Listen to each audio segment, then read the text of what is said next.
right. Welcome back to Bragworthy Culture. This is your host, Jordan Peace. Today, I get to sit down with Ganesh Shankar. Ganesh is the co-founder and CEO of RFPIO, which he's going to tell us what that acronym is in a minute. But first, let me give you a little bit of background on RFPIO. They are the market leader in response management software. So there's some hints as to the acronym right there. Trusted by some of the world's smartest companies to support RFP and security questionnaire response, create and manage sales proposals, resolve inefficiencies rooted in decentralized and inaccessible content and knowledge. I promise Ganesh is going to explain what all this means. The software is robust and bi-directional integrations along with an open API, allow teams to digitally transform response management processes, and to harness the power of the knowledge and content across their teams. Love that. Love to hear more about it and where this came from in your life and your headspace. Tell us, Ganesh, about kind of your background and what led you to launching this company with at least one other founder, I would presume. Yeah, thanks, Jordan, and appreciate for having me on your podcast.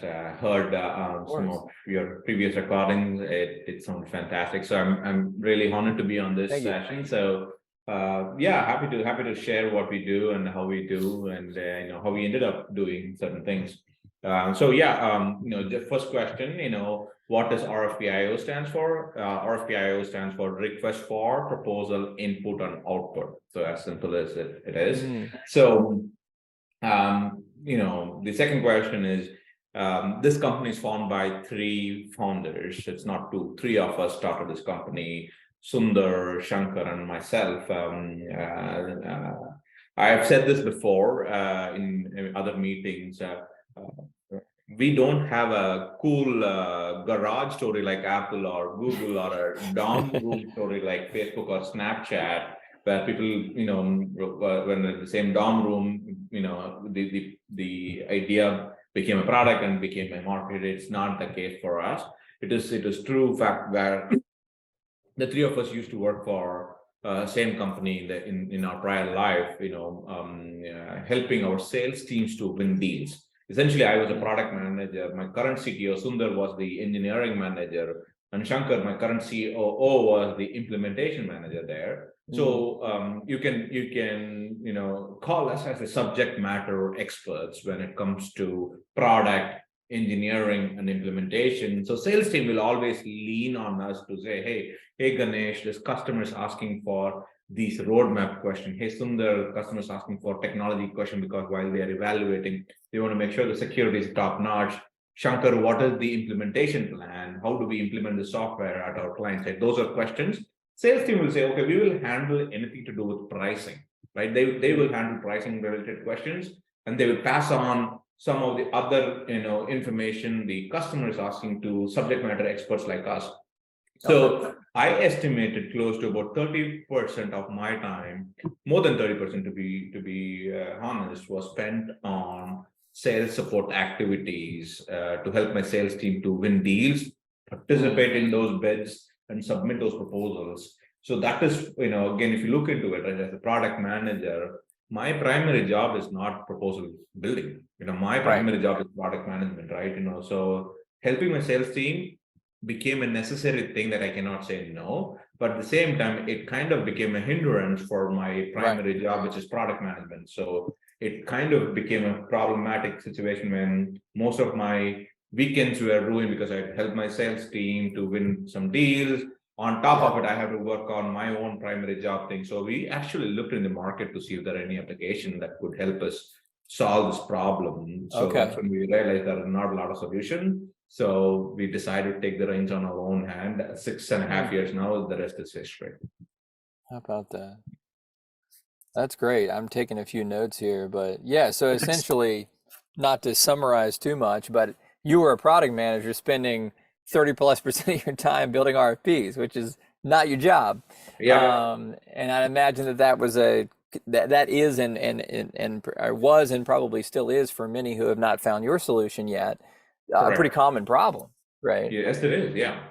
Yeah. So I guess go further with that. So now you're enabling, I'd imagine the sales folks, themselves, right, to seek their own answers, build their own RFPs, right? So tell us a little bit more about what the software does and kind of how that, aids some of the former inefficiencies that you mentioned. Yeah, it's great.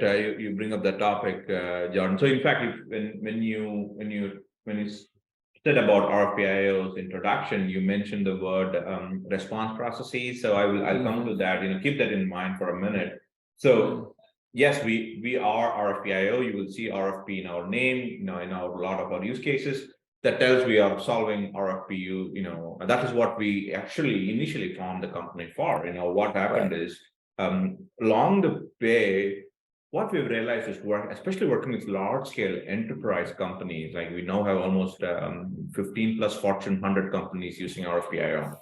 Again, it's not a small feat for 6-year-old startup to claim 15 plus Fortune 100 companies. What we have learned, Yeah. even we have more than, I would say, hundreds of enterprise companies use our platform. What we've Mm. learned is, Jordan, the content they are curating during the RFP process, right? And let's say, I said, I was a subject matter expert. So I was putting together a content for my sales team about, say, let's assume product overview. I'm giving a content for my sales team about product overview. What I've realized after coming into RFPIO and starting RFPIO is some of our customers are using that content for other use cases. Marketing team uses it, not just for RFPs, not just for proposals, Mm. analyst questionnaires, investors. People started using this content because it's the same content. Anyways, that content they're putting together for RFP is a client-facing content. It's not just internal content. It is client-facing. It is compliant. It is being governed by the subject matter experts. It checks all the boxes so that the company is Mm. not putting them under risk or liability down the line, because you don't want your teams to communicate to the outside world which has not been approved. It is not an approved content. It is consistency is important. So what we have started realizing is our customers truly using our product as a response management solution to respond to any sort of queries that they are getting from their external stakeholders. These external Got it. stakeholders, not all the time our customer. It could be prospect, it could be investors, it could be consultants, it could be partners, it could be analysts who are seeking information from these companies, right? In Right. fact, we use our own product. We respond to these kind of questionnaires all the time. Not Mm. everything is RFP. We do security questionnaires, we do DDQs, we as simple as emails, right? Let's just, I'll give you a good example, right? And let's assume, I'm trying to sell my product to Jordan, you, right? I'm trying to sell you the product, and you and I have a very good relationship, and you are saying, Ganesh, I like your product. I can talk to my boss, but I need some information from you before I talk to my boss. So you are sending me Right. an email like a product overview, your implementation plan, 3 references, and pricing. No RFP, no attachment. It's a simple email that I received Right. from you with 4 bullets. Yeah. If I have RFPIO, all I have to do is use my mouse, highlight bullet number 1, which is product overview, right click, look up RFPIO. I can do that within my email client. It could be Outlook, it could be Gmail, it could be your Apple thing. No matter what the Yeah. email client is, we can get it, because product overview went out the door last week as an RFP response for a different customer, different market, for a different salesperson. Okay. I'm democratizing that content now for simple email reply. So that's what we call it as response management. Hopefully that gives you a perspective.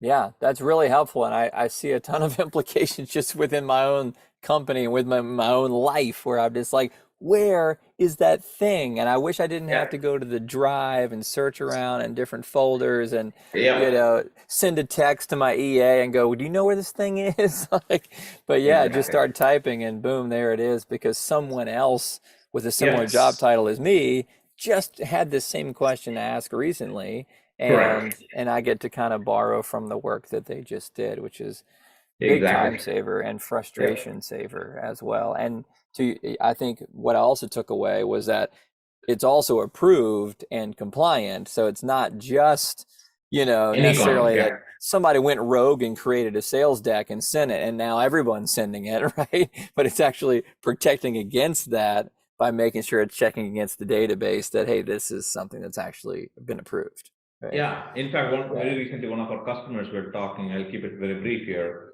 They have their SDRs, business development reps, use our yeah, I know library of content when somebody's trying to get them on the phone. The other person is right, always in a hurry. They don't have time, and you're going to lose them if you're not right, giving them the right information. So at that time, I remember one of our customers saying, "Hey, we are using RFPIO for what we call it as let me get back to you problem. So you don't have to say let me get back to you. You have the information right at your fingertip. So you can right. give the answer right there. So that's another value proposition our customers have seen using our product. That's awesome. It's amazing you build something to do one thing, but then the market starts using it for that plus, plus, plus, Correct. plus, plus, Yeah. plus, and eventually you realize like, oh, like like we kind of have to keep up with this evolving software that, and it's a little bit of a dance between those that are building it and those that are using it, to try to understand its best use. That's really fascinating. So you Yeah. guys have been doing that dance since 2015, I think you said, right? 2015, we Yeah. started the company, but we came into market June of 2016. It's almost took Okay. us 8 months to build the product and do the Yeah. beta. And then our first paying customer started in June of 2016. So Okay. technically about Okay. 6 years and 5 months, I guess. Yeah. So I'd love to hear more about the company, right? So how big is the team at this point? Are you distributed all over the place? Is there sort of a base somewhere? I think LinkedIn says Oregon, maybe.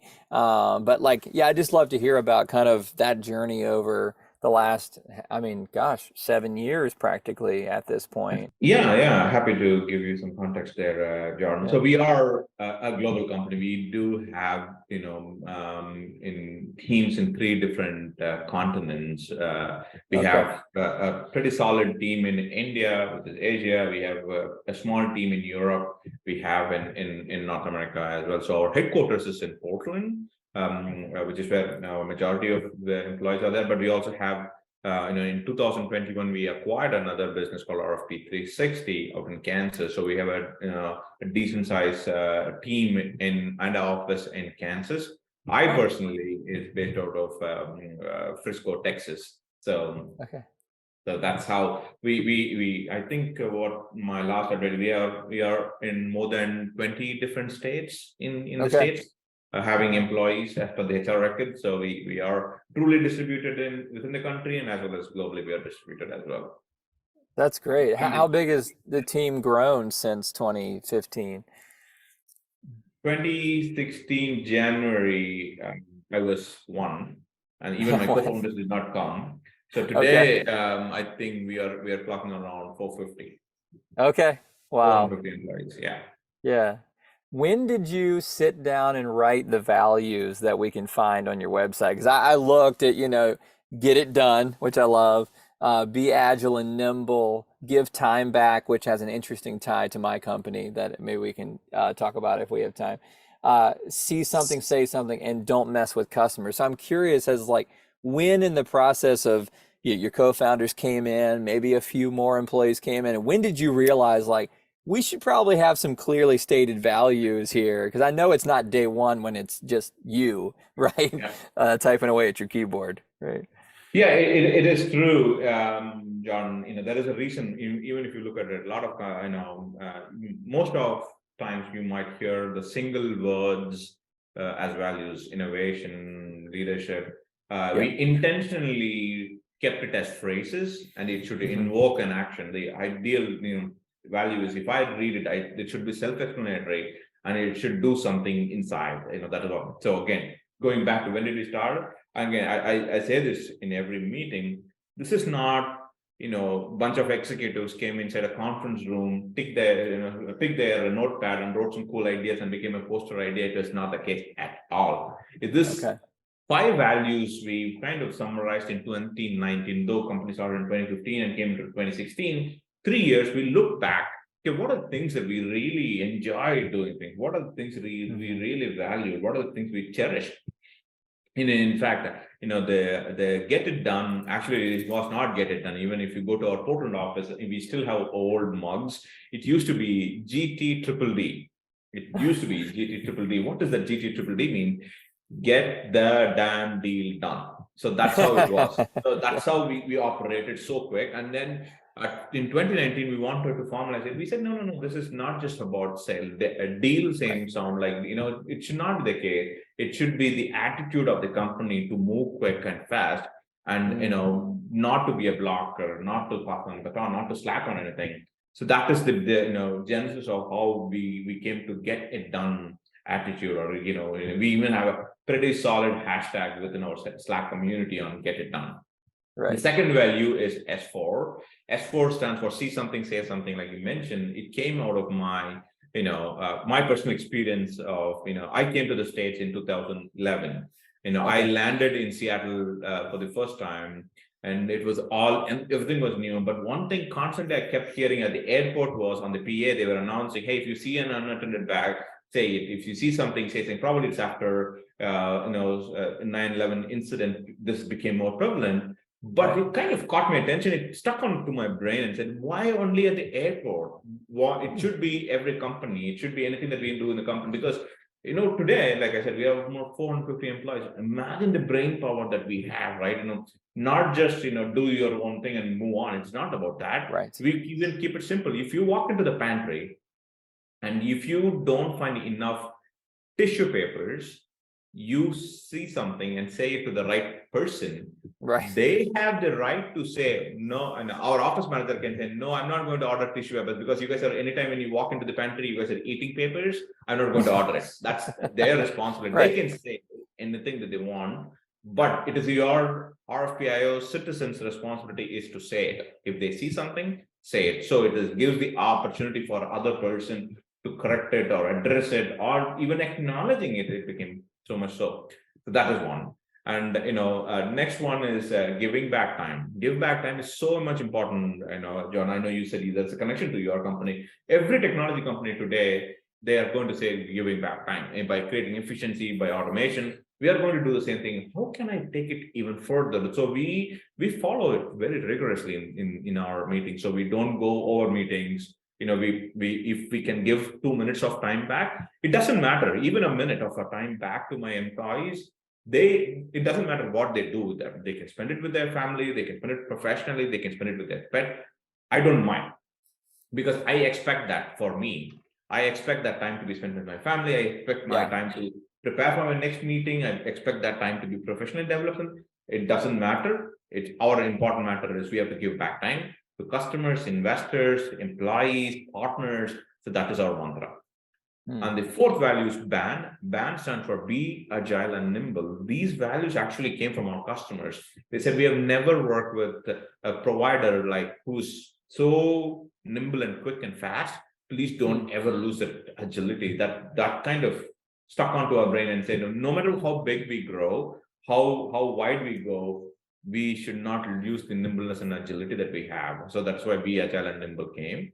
Last but not the least, DMC is don't mess with customer. It's truly because we understand customers have thousand problem already. Okay, we should not become the 1001th problem to deal with. If we cannot be of anything, we should be helping the customers. Because they are the ones who are keeping our lights on. We don't like to mess around with customer. We can't take customers for granted. So that is the ideology there. So that those things what drives our company's values. Hopefully that gives you some color to those 5 points. Yeah. No, it's fantastic. The one that really jumps out at me, I think, is be agile and nimble, because I run an organization that's 75 people, right? And we're already a little bit slower than we were when we were 40 people, right? I can't imagine 450 and how your customers are still telling you that you're agile and nimble, and that it's something that's notable to them that they're observing about their interactions with you. So I'm really curious, just how is that possible? How is it that you have stayed fast, and agile? And like, as I think about the the lifeboat versus the large ship. And like you can turn a lifeboat, right? You might sink because it's not very stable, but you can turn, right? But how do you turn a big destroyer in the ocean, right? And you're getting bigger and bigger to a level where supposedly it's harder to be nimble, and yet it's a value and it's something that's being observed from your customers. So I'm just like, teach me is basically what I'm asking here. There is no real secret or nothing, silver bullet line we have, Jordan. Again, in the same analogy, yes, we are getting bigger, but the boat is Yeah. of not of one giant material to shun. So we kind of all these are linked. Smaller lifeboat is what formed a bigger, ship here. So we kind of navigate it. So we break it down into smaller teams. The objectives are defined at the smaller teams, so it becomes easy for teams to navigate and be agile and nimble. And it kind of a link, right? It's all linked together. So one team moves, the other team kind of, again, we always keep repeating these values and also keep reminding ourselves, hey, what is our core value? It is, I'm sure, at Bragworthy, you're talking about values all the time. It is important to call your values as much as you can. It's just remind everybody why are we here? What are we trying to accomplish? That will be a huge beneficial, again, for us to reinforce those values. And the moment people realize, okay, this is what it is, so everything else becomes secondary thing. Okay, this is what we got to move fast. We got to move fast. Right. Yeah. I guess you become what you talk about, and what you share and what you agree on is your values, and that makes perfect sense. So I'm curious, what's next for you all? Because, I'm listening to your story. You started with something relatively narrow. It's broadened and it's gotten richer and more robust. The team's gone from 1 to 450. You already have dipped into some very serious name brand customers. So it's not like you're trying to kind of edge your way in. That bridge has been crossed. You could obviously get more, right? Yeah. But what is the next kind of big milestone or big line in the sand that you kind of feel like, hey, we're not done growing yet. Like we've got some things to knock down. And what's next for you? Yeah, if you look at all of these things that I've just mentioned, it right, it's to be honest, if you look at any transaction, there are two sides of the transaction. Somebody's buying something, somebody's selling something. The response management really resonates with our teams or customers who are selling something. So, like I said, in 2021, we acquired a business called RFP 360, who gave us a foot into the buying side. So we are now are the only provider in, I believe, in the whole world who has solution to both sides of the spectrum in a meaningful way. That so the next vision is to connect both the RFP issuing side and the RFP responding side, onto a same platform, so that they have a very seamless experience while they're buying, or they will have a very seamless experience while they're submitting a response to a project or a bid or an RFP. So we are marching towards it, and that's the next big thing we are working on. Wow, that's awesome. Yeah. So through acquisition, how did that go? I'm curious about that. I don't know how many of our listeners are at your stage, or if they're more my kind of, 70-person group, or maybe a 20-person group. But eventually you start to think about, okay, if we're going to grow and our product's going to be more than kind of what it is today, we're either going to acquire, we're going to merge, we're going to be acquired. Something's going to happen. You guys chose to make an acquisition. I'd love to hear how you discovered that was the right partner, the right company to buy, right? And I'm sure there's aspects that are both business and kind of cultural, in terms of making that decision, and what was. And then also, I've asked this question of a couple of guests, but I'm always fascinated by the answer. What was it like to bring in that company to your culture, those employees into your culture out of Kansas, I think you said, right? And how did that infusion go, or how is it going, present tense, with those two groups of individuals? Like I said, again, acquisitions are not easy for any company, Right. and we are not immune to it. Especially it becomes more difficult when you're trying to bring two competitors into the same umbrella, right? Again, Yeah. we had our own challenges considering, but I would say considering that's our first acquisition, we have done phenomenally well. Again, it doesn't mean that we don't have challenges. I'm not saying that we walked in the park and it was an easy, because imagine, right? You're talking about two competing products. The day before acquisition, we were enemies. Okay, we were knocking Right. each other down. The next day, morning when we announced it, we are expecting them to be brothers and sisters and say, okay, we are now in the same family. How does that happen, right? Human brain doesn't work that way. Right. There is going to be cultural misalignments. Expectations are different. Who's better, who's not better, who has Yeah. done. So there's some egoistic, Yes. Yes. conversation that need to happen. But I feel like both teams, in a way, I'm really, really fortunate. I'm blessed to have such kind of teams, so that they gave us a very they embrace the change. And they Yeah. embrace the change. Both teams appreciated the transparency that we gave, and also, again, like I said, we had our own challenges, but overall, I feel really positive on how this came together. Yeah. Now it's all one team. It's all one team. Again, we had some people who did not, buy in this Yeah. whole thing. We Sure. understand and we respect those decisions. So it's no, we supported their decision to move on, and some stayed with us, and some had their own doubts in mind. I feel like they are now overcome. We have overcome that, so now it is one team. Right. Yeah. We are going strong into the market.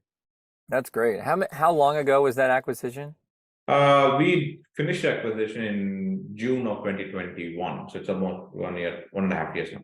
Okay. Yeah. It's a little over a year, but even in that short time, you feel Yeah, much more like this is one team, and that's yeah, great. That's great. I mean, it's encouraging to me just thinking moving forward around ideas exactly. around acquisitions and so forth, because it seems really intimidating to do something like Correct. that, Yeah. and I bet it was for you if that was your first. Yeah. It was my first, Um, and yeah, it was a little nervous and anxious, but yeah. I think we're past that now. Yeah, I'm gonna give you. I'm gonna force you to brag on yourself a little bit, and also give some advice. Of forgive me, but I did notice that you just received a Top 50 SaaS CEO award in 2022. So first, congratulations on that. That is amazing. That is not a very old company you're leading to already be on lists like that and so forth. And again, I know I'm asking you to brag on yourself a little bit, and that can be uncomfortable, but what do you attribute that to? Being recognized in that way, being on, me wanting you to come on and talk about your culture on a podcast called Bragworthy Culture, right? Like those two things are probably tied together in some way, I would imagine. Like, what have you done? And I know you haven't been perfect, no one is, but what have you done really well? And what are you uniquely gifted at that you think has taken kind of your career and the company to the level where it is today? I think, as an individual, I would say what has taken me is the team that is behind RFPIO, and who Okay. trusted us when we started RFPIO, right?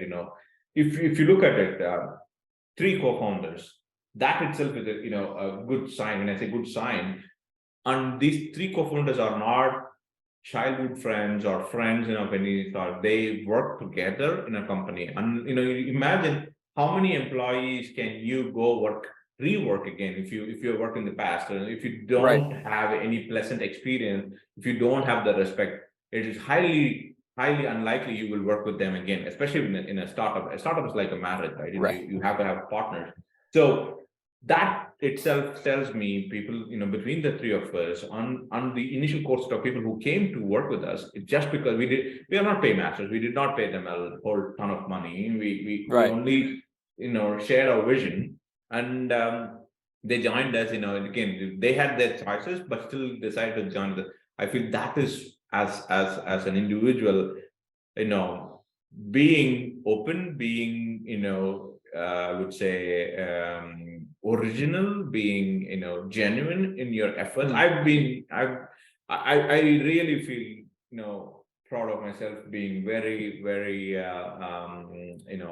dedicated in anything that I've done. Even in my past, when I work for others, I've always felt it is my thing. I have to, Hmm. I have to do this thing, and I have to be I have to do, people should call me, okay, I've done really good job. So that is always my benchmark. So I feel like, people have seen that in me, and I'm really appreciative and grateful for people who trusted, and still they are there. Almost 40 plus people who joined us in the initial days are still there, or in Wow. the company. So it's a very, very proud moment as a leader. A few things I feel like we have done, again, John, 6 years before, right? And I was sitting on the other side of the table, or 7 years before, as an employee. I had certain expectation from my manager, from my VP, from my company, from my CEO. Now that I'm on this side, it doesn't make me any superhuman. I am as human as I Right. was this 7 years Yes. before.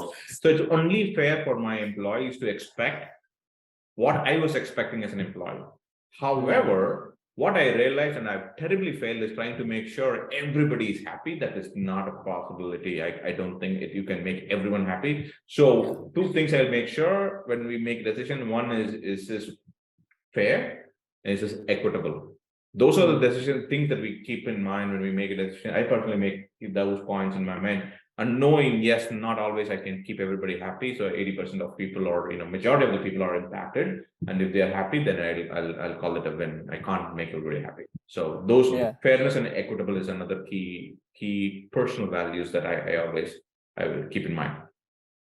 That's great. And I appreciate the comment around, yeah, you were human 7 years ago and you're still human now. Yeah. Yeah, I'm a CEO of a company as well, and there is sometimes this feeling of, I wonder if people think that, I read 5 books a day and like, And you know do 10 everything. blog Yeah. posts and like, yeah, like I just finished my 10th TED talk and I'm just a person, and it's just important. It's important to acknowledge that and be vulnerable, with your people and go, hey, I've got limitations, but also to strive to live up to those expectations, like you said, which is sometimes pretty tough to do. But congrats on that. I mean, it's a really great story, and I love that you guys worked together before, so you kind of had this understanding of like, yeah, we could be buddies, but like we also already know that we Yeah. can work together and we can get stuff done together, and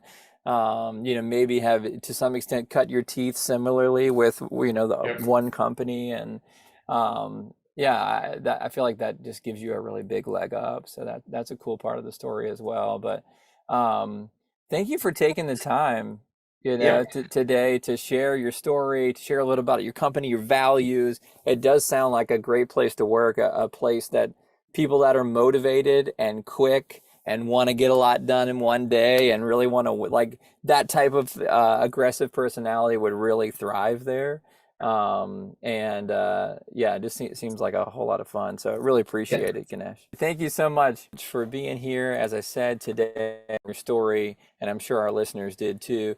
If you enjoyed Ganesh, enjoyed this episode, check out RFPIO. And also, if you'd like to get some free advice, I'm going to go ahead and sign Ganesh up for answering your LinkedIn messages. So look up Ganesh Shankar. Obviously, his name will be spelled out in the episode description. And thank you all for listening, and we'll see you next week. Bye bye.